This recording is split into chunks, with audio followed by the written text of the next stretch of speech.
말씀 신명기서 30장 9절에서 14절입니다. 9절입니다. 내가 내 하나님 여호와의 말씀을 청정하여 이 율법책에 기록된 그의 명령과 규례를 지키고 내 마음을 다하여 뜻을 다하여 여호와 내 하나님께 돌아오며 내 하나님 여호와께서 내 손으로 하는 모든 일과 내 몸의 소생과 내 가축의 새끼와 내 토지 소산을 많게 하시고 내게 복을 주시되 곧 여호와께서 내 조상들을 기뻐하신 것 같이 너를 다시 기뻐하사 내게 복을 주시리라.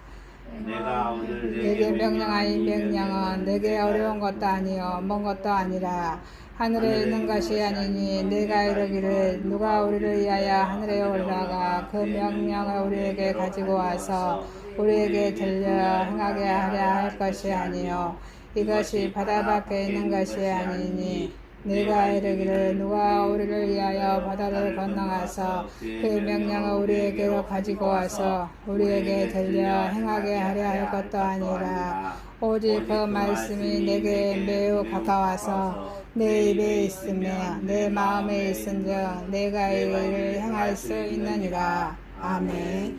누가복음 10장 25절에서 37절입니다. 25절입니다. 어떤 율법교사가 일어나 예수를 시험하여 이르되 선생님 내가 무엇을 하여야 영생을 얻으리까? 예수께서 이르시되 율법에 무엇이라 기록되었으며 내가 어떻게 읽느냐? 대답하여 이르되 내 마음을 다하며 목숨을 다하며 힘을 다하며 뜻을 다하여 주 너의 하나님을 사랑하라. 또한 내 이웃을 내 자신같이 사랑하라 하였나이다.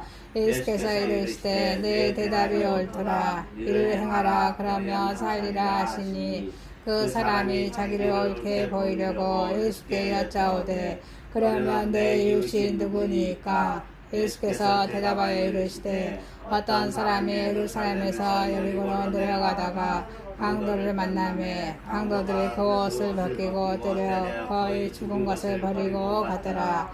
마치 한 제사장이 그 길로 내려가다가 그를 보고 피하여 지나가고 또 어떤 이같이 유대인도 그곳에 이르러 그를 보고 피하여 지나가되 어떤 사마리아 사람을 여행하는 중 거기 이르러 그를 보고 불쌍히 여겨 가까이 가서 기름과 포도주를 그 상처에 붓고 싸매고 자기 짐승에 태워 주막으로 데리고 와서 돌보아 주니라. 그 이튿날 그가 주막 주인에게 데나리온 둘을 내어주며 이르되 이 사람을 돌보아 주라. 비용이 더 들면 내가 돌아올 때 갚으리라 하였으니 내 생각에는 이 세 사람 중에 누가 강도 만난 자의 이웃이 되겠느냐? 이르되 자비를 베푼 자니이다. 예수께서 이르시되 가서 너도 이와 같이 하라 하시니라. 아멘. 골로새서 1장 15절에서 20절입니다. 15절입니다. 그는 보이지 아니하는 하나님의 형상이시여 모든 피조물보다 먼저 나신 이시니 만물이 그에게서 창조되되 하늘과 땅에서 보이는 것들과 보이지 않는 것들과 혹은 왕권들이나 주권들이나 통치자들이나 권세들이나 만물이 다 그로 말미암고 그를 위하여 창조되었고 또한 그가 만물보다 먼저 계시고 만물이 그 안에 함께 계셨느니라. 그는 몸인 교회의 머리이시나 그가 근본이시여 죽은 자들 가운데서 먼저 나신 이시니 이는 친히 만물의 으뜸이 되려 하시며 아버지께서는 모든 충만으로 예수 안에 거하게 하시고 그의 십자가의 피로 화평을 이루사 만물 곧 땅에 있는 것들이나 하늘에 있는 것들이 그런 말미암아 자기와 화목하게 되기를 기뻐하시느니라. 아멘. 본문 말씀 신명기서 30장 9절에서 14절, 누가복음 10장 25절에서 37절, 골로새서 1장 15절에서 20절 말씀으로 제목을 그리스도의 신분, 그리스도의 신분이란 제목으로 은혜를 받고자 하겠습니다. 첫 번째, 그리스도의 신분으로 모세의 척구입니다. 그리스도의 신분으로 모세의 척구입니다. 이 본문의 말씀은 불순종한 이스라엘 백성들을 모세가 설득하여서 척구한 그런 말씀의 내용입니다. 그리스도의 신분으로 모세의 척구입니다. 하나님의 명령의 특징입니다. 하나님의 명령의 특징은 어렵지 않고 먼 것도 아닙니다. 모세는 불순종하는 이스라엘 백성들에게 촉구를 하고 있습니다. 모세가 촉구할 수 있었던 것은 순종의 중요성을 깨달았기 때문이었을 것으로 압니다.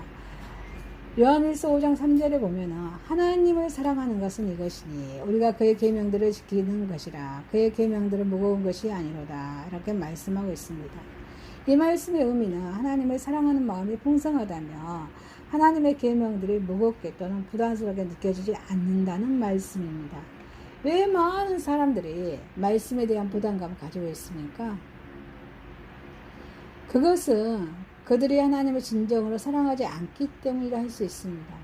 예수님께서도 마태복음 11장 28절 29절에 보면 수고하고 무거운 짐진 자들아 다 내게로 오라 내가 너희를 쉬게 하리라 하는 마음이 온유하고 나는 마음이 온유하고 겸손하니 나의 멍에를 메고 내게 배우라 그러면 내 멍에는 쉽고 내 짐은 가벼움이라 하시니라 이렇게 말씀하셨습니다. 온유하고 겸손한 마음으로 하나님의 말씀을 배우면 짐이 가볍게 느껴질 것입니다. 그리스도의 신분으로 모세의 촉구입니다. 하나님의 명령이 있는 장소는 하늘도 아닙니다. 바다 밖에 있는 것도 아닙니다. 오로지 하나님 말씀 안에 있습니다. 하나님 말씀은 1189장이죠. 구약과 신약으로 나눠져 있죠. 구약은 39장, 신약이 29장, 27장에서 66장입니다. 이 하나님 말씀은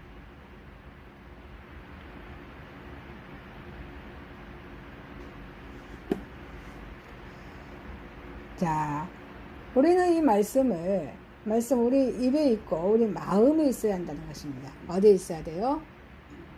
마음에 있어야 돼요. 입에 있어야 돼요. 입에 있어야 된다는 것입니다. 그러므로 우리는 이 말씀을 따로 구할 필요가 없습니다. 성경 말씀을 입에 간직하면 입에 있고 성경 말씀 마음에 간직하면 마음에 있는 것입니다. 걱정만 한다고 순종할 수 있는 것이 아닙니다. 먼저 하나님의 말씀을 입에 두는 것이 중요합니다. 저도 예수님의 첫사랑을 만났을 때 말씀을 늘 기록해서 책상에 적어놓고 그 말씀을 늘 암기하는 습관이 있었습니다. 그래서 그 말씀에 순종하려고 했습니다. 그래서 이 여호수아 1장 8절에서도 이 율법책을 내 입에서 떠나지 말게 하며 주야를 그것을 묵상하여 그 가운데 기록한 대로 다 지켜 행하라. 다 지켜 행하라 그랬습니다.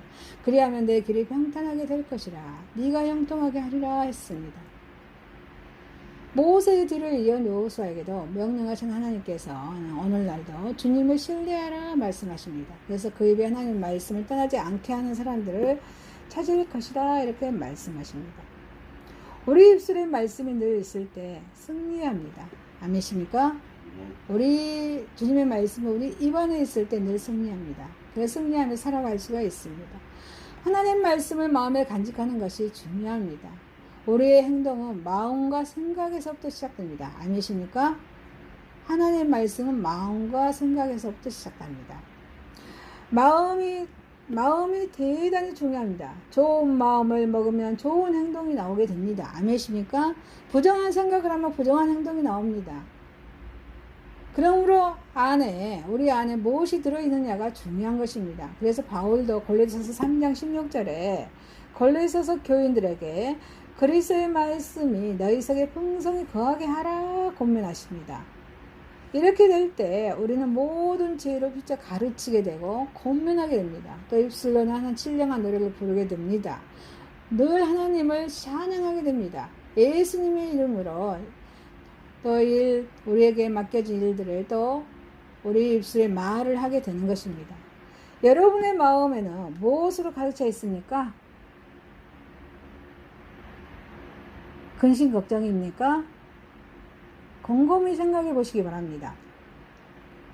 하나님의 마음에 간직하려면 하나님의 말씀을 마음에 간직하려면 어떻게 해야 할까요? 여러 가지 방법이 있습니다. 가장 효과적인 것은 성경을 암송하는 것입니다. 아멘이십니까? 성경을 암송하는 것입니다.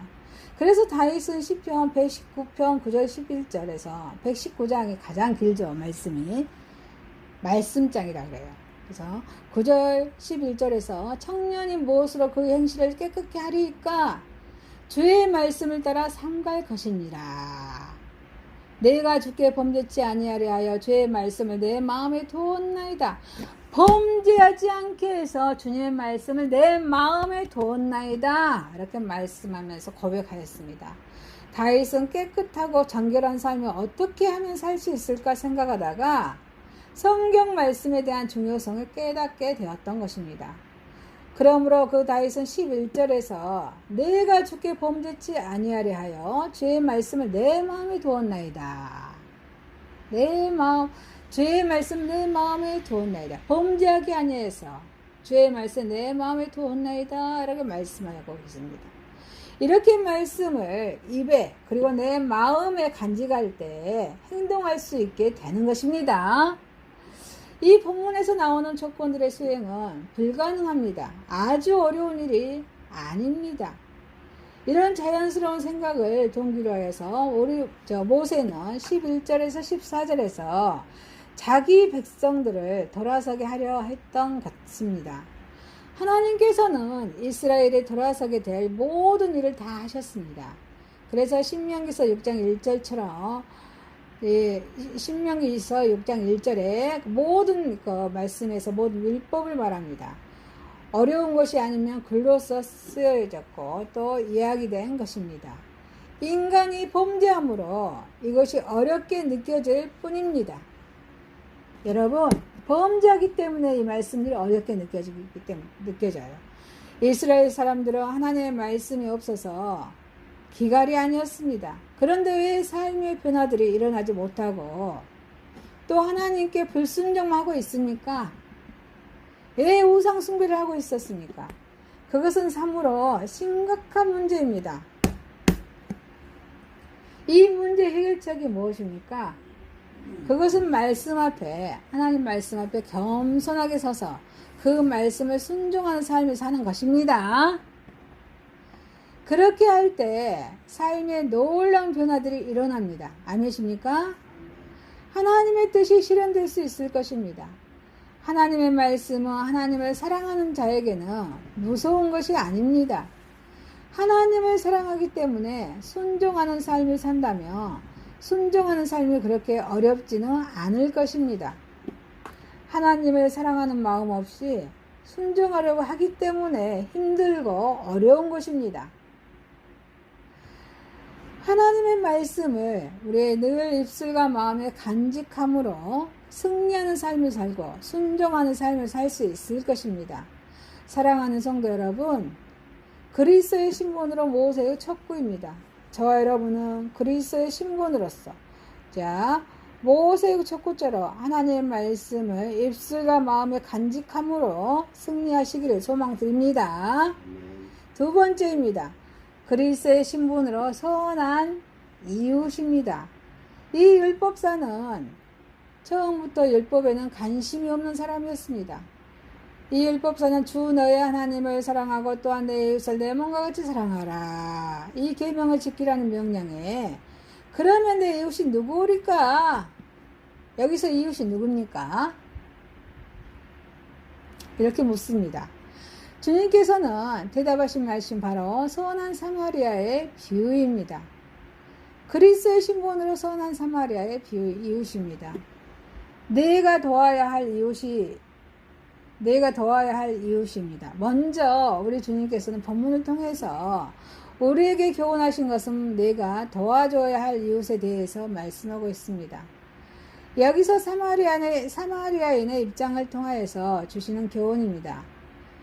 강도 만난 그런 사람입니다. 주님께서는 세상을 바르게 살아가지 못하는 사람들, 세리나 창녀들, 또 사람들로부터 멸시와 천대를 받은 자들을 즐겨 찾으시고 우리 주님은 그들의 이웃이 되기를 원하셨습니다.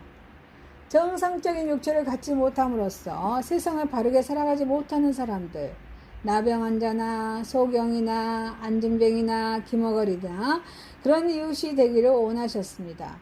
예수님께서는 긍휼히 여기시고 그들의 이웃이 되어서 은혜를 베푸셨던 사마리아의 바로 본문에 나오는 강도 많은 사람과 같은 사람입니다.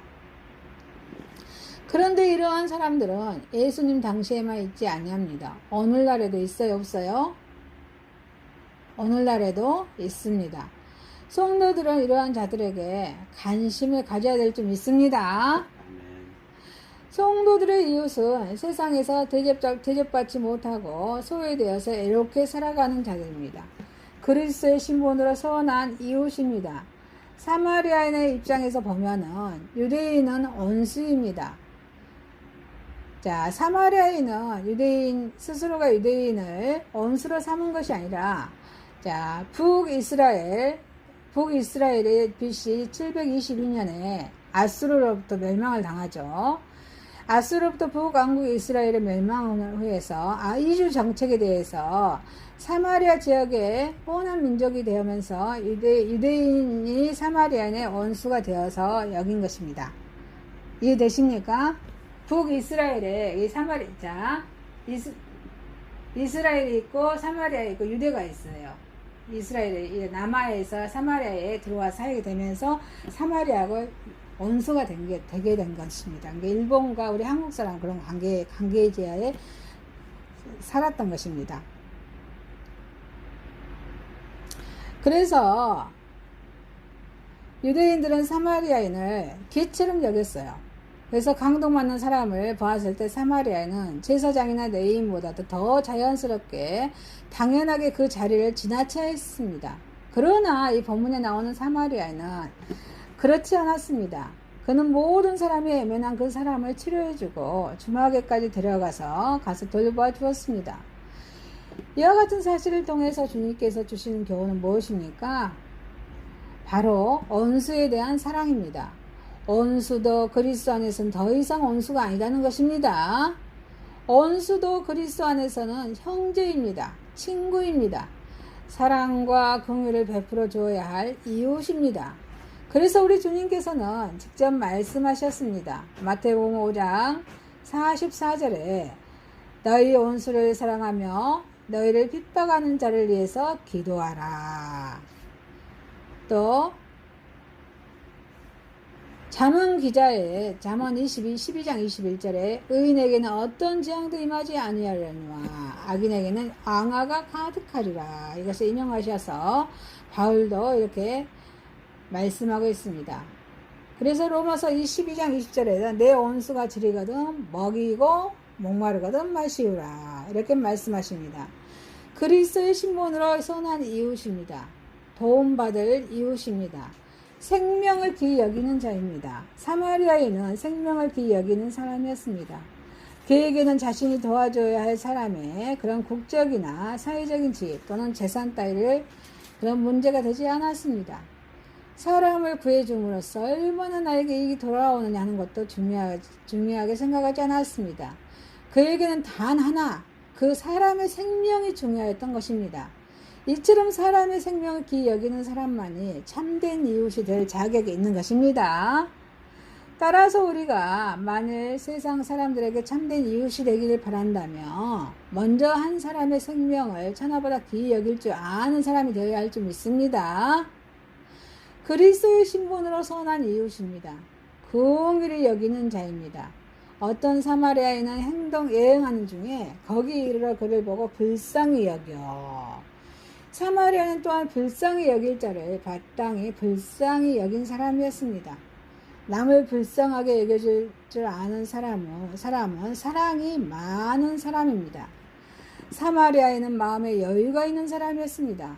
마음이 풍요로운 사람이었습니다. 그래서 강도 많은 사람을 발견했을 때 그냥 지나치지 않았습니다. 죄인된 인간이 하나님 앞에 설 수 있게 된 근본 원인이 하나님의 인간에 대한 긍휼과 연민입니다. 하나님께서는 인간을 불쌍히 여겨주십니다. 그 불쌍하게 여겨주시는 마음에서 용서가 나오고 인애가 나오는 것입니다. 그리스도의 신분으로 선한 이웃입니다. 자기를 희생하는 자입니다. 사마리아인은 자기를 희생하는 자였습니다. 그는 자기를 희생하고 이웃을 도와서 도와줄 수 있는 자세는 갖추어져 있는 사람이었습니다. 그래서 그는 강도만한 사람을 보았을 때 자기의 위험을 돌보지 아니하고 그에게 다가갔습니다. 그가 아낌없이 포도주와 기름을 부어주었습니다. 그리고 나게 태워서 주막으로 데려가서 부비까지 주면서 치료하여 주었습니다. 이처럼 자기를 희생할 줄 아는 사람, 이처럼 남을 아끼고 남의 목숨을 자기 목숨으로 여길 줄 아는 사람만이 진정한 이웃이 될 수 있습니다. 그러면 그러한 이유, 강도만한 사람에게 있어서 사마리아인은 누구일까요? 이 사마리아인은 누구일까요? 바로 예수 그리스도이십니다. 아멘이십니까? 예수 그리스도이십니다.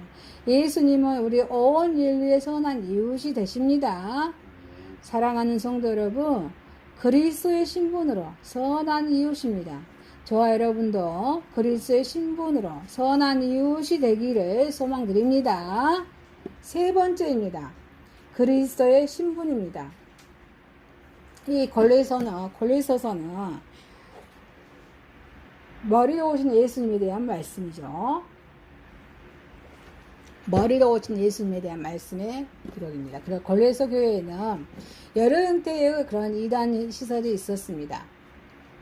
그 가운데 특히 위험했던 것은 그리스도의 신분과 사역을 비하시키는 설명하는 그런 주장이었습니다. 이 그리스도를 하늘과 땅의 모든 권세를 지니신 신이시며 구속자로 인정할 것이 아니고 단순히 하나님과 인간 사이를 연결해주는 어떤 영적 존재들 가운데 하나라고 그렇게 파악하고 있었던 것입니다. 그래서 바울은 이 본문을 통해서 이 골로새서는 바울이 옥중에서 골로새 교회에 있는 교회 성도들에게 보낸 편지죠. 옥중서신이라고 합니다. 이 바울은 이 본문을 통해서 그리스도의 그런 중보자적 그런 사역과 신적인 권위 그리고 또 통치를 이렇게 설명하고 있습니다. 바울의 교훈은 실상 그리스도의 사역과 신분에 대한 정확한 이해라고 볼 수 있습니다. 이 그리스도의 신분입니다. 이 그리스도는 구원을 계획하신 우리 창조주 그리스도입니다. 그리고 만물이 그에게 창조되되 16절 17절에 만물이 다 그로 말미암아 그를 위하여 창조되었고 또한 그가 만물보다 먼저 계시고 만물이 그 안에 계셨느니라. 그러니까 우리 하나님은 구원을 계획하시고 구원을 완성하신 분은 예수님이시고 구원으로 인도하신 분 누구예요? 성령 하나님이에요. 우리 성령 하나님, 삼위일체 하나님 우리가 믿는 거예요. 그분은 한 분입니다. 아멘이십니까? 예. 이것이 정립이 잘 돼야 돼요.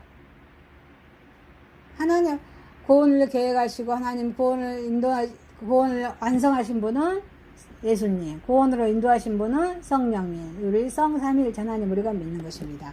이 본문에서 사도 바울은 그리스도께서 창조 사역에 성부 하나님과 동참하였음을 설명합니다. 다시 말하자면 신적인 권위에 있어서 그리스도의 성부 하나님과 동일한 것을 나타낸 것입니다.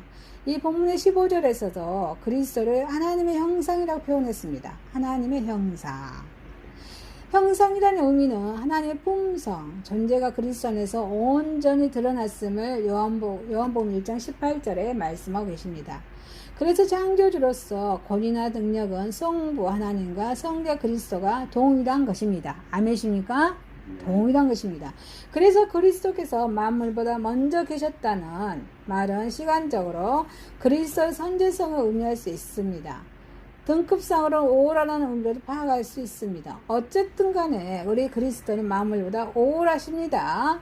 그리고 창조주로서 권세와 능력을 지니신 점만은 분명한 사실입니다. 만물이 그 안에 함께 섰느니라. 이 말씀은 그래서 그 만물의 동일의 근본 원리이십니다. 모든 피조물을 유지하시는 분이심을 나타냅니다. 그리스도는 만물을 창조하실 뿐 아니라 그것들을 바르게 유지시키는 분이십니다. 그리스도와 바른 관계를 맺지 못한다는 것은 창조주를 거부하는 악한 애기가 되는 것입니다. 그리스도의 사역이라고 하면은 중보 사역만을 생각하기 쉽습니다. 또 신적인 권위나 창조주로서 능력, 위엄 이것을 알고도 인정하며 경배드려야 할 마땅합니다. 그리스도의 신분입니다. 중보자이십니다. 그리스도의 신분은 중보자 우리 그리스도입니다. 그의 십자가의 피로 화평을 이루사 20절에요. 또 만물 곧 땅에 있는 것들이나 하늘에 있는 것들이나 그로 말미암아 자기와 화목하게 되기를 기뻐하심이라. 이 본문의 20절에서 22절 내용은 그리스도의 중보자적 그런 사역에 대한 말씀입니다. 그래서 그리스도의 대속 사역으로 인류를 포함한 온 우주가 우리 주인 우리 예수님과 화목게 되는 것을 열렸다는 것입니다. 그리고 인간에게 있어서 그리스도의 중보사역은 또 다른 의무를 부여한다는 사실입니다. 인간은 하나님과 화목게 된 것에서 끝나지 않고 더 나아 거룩과 흠없고 책망할 것이 없는 자라고 22절에 말씀하고 있습니다. 그래서 우리 그리스도 중보 사역으로 말미암아서 우리 성도들은 어렵다고 인정을 하나님께로부터 우리를 받았지만 이제부터는 앞으로의 삶은 거룩하고 정결하게 진행되어야만 한다는 것입니다. 끝까지 우리는 하나님께 가는 그날까지 성화의 삶을 살아야 된다는 말씀입니다.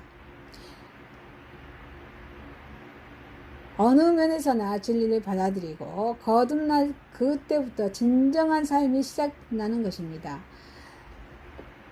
그리스도를 영접했다고 해서 모든 일이 단번에 완성되는 것은 아닙니다. 주님을 본받아서 악하고 더러워진 이 세상에서 화목을 도모하는 일, 평화를 가꾸는 일, 참된 경륜을 실천하는 일, 이런 것들을 수행해야 함을 명심해야 하겠습니다. 그리스도의 신분입니다. 교회의 머리이신 우리 그리스도입니다. 18절에 그는 몸의 교회. 자, 우리는 교회입니다. 아멘이십니까? 모이는 교회, 흩어지는 교회가 있습니다. 우리는 주일날 모이는 교회, 예배당에 모여서 예배드립니다. 그리고 우리가 또 일주일 동안 우리가 몸담은 그런 직장에서, 이웃의 사이에서, 친구들 관계에서 또 교회, 예수님의 사람으로 또 이렇게 행동하는 것입니다. 그래서 그게 우리 교회의 머리 되시면 누구예요? 교회 예수님이라는 것입니다. 아니십니까? 18절에 그는 몸인 교회의 머리라. 그가 근본이요 죽은 자들 가운데서 먼저 나신 자니 이는 친히 만물의 으뜸이 되려 하심이니라. 그리스도께서는 만물의 으뜸이 있으시 교회의 으뜸이십니다. 그러니까 우리의 심령의 으뜸이 누구예요? 예수님이라는 것입니다. 그래서 부활을 통해서 자신을 따르는 자들이 부활하여서 영생을 누릴 수 있도록 하는 사실을 우리 보여주는 것입니다. 우리 그리스도께서는 교회의 머리가 되신다는 그런 표현입니다. 그래서 교회가 그리스도와 유기적인 관계가 없을 때는 생명이 잃어버린다는 것입니다. 생명이 잃었다는 것은 그런 의미가 없습니다. 교회가 그리스도의 몸이라며 각 지체 간에 성도들 사이 간에 친밀한 유대 관계가 있어야 함을 의미합니다. 아니십니까? 유대 관계가 있어야 함을 의미합니다. 이런 면에서 볼 때 성도들의 연합은 대단히 중요한 내용이라고 할 수 있습니다. 이게 할 수만 있으면 믿는 사람들끼리 교제가 이루어진다는 것입니다. 왜요? 믿는 사람들은 다 교회이기 때문에. 예? 힘들었을 때도 교제하고, 어려웠을 때도 교제하고, 또 사랑이 풍성할 때 교제하면은 연약한 자가 또 위로를 받게 되고, 그렇습니다. 이런 면에서 볼 때 성도들은 연합은 대단히 중요한 내용이라고 말할 수 있습니다. 교회의 머리이신 그리스도를 바로 세우기 위해서는 그 몸된 교회가 먼저 바로 서야 합니다. 분열이나 성도들 사이에 있는 불신은 결코 바람직한 현상이 아닙니다. 교회의 근본은 그리스도입니다. 교회의 주체는 목회자나 능력 있는 몇몇 사람이 아닙니다. 교회를 바로 유지시키고 생명을 불어넣으신 분은 바로 우리 그리스도이십니다. 일반적으로 좋게 평가하듯이 능력이 많은 목회자나 수단이 좋은 성도들에게 의해서 교회가 세워지는 것은 결코 아닙니다. 이런 사실을 알면서도 교회에서 자신의 능력이나 재물 등을 과시하는 자가 있다면 분명 지나친 교만입니다. 성도들은 먼저 그리스도의 신분과 능력, 권위를 알고 인정해야 하겠습니다. 그런 다음에 그분의 우리 예수 그리스도의 겸손과 사랑을 알게 되고 경배할 수 있게 됩니다. 사랑하는 성도 여러분, 그리스도의 신분입니다. 저와 여러분도 그리스도의 신분으로 그리스도를 인정하며 살아가시길 소망드립니다. 말씀을 마칩니다. 그리스도의 신분으로 모세의 첩구입니다. 그리스도의 신분으로 선한 이웃입니다. 그리스도의 신분입니다. 기도드립니다. 전능하신 하나님 아버지, 그리스도의 신분으로 모세의 첩구처럼 하나님의 말씀을 입술과 마음에 간직함으로 승리하는 삶을 살아가게 하옵소서. 그리스도의 신분으로 선한 이웃이 되게 하옵소서. 그리스도의 신분으로 그리스도를 인정하며 살아가게 하옵소서. 예수님의 이름으로 기도합니다. 아멘.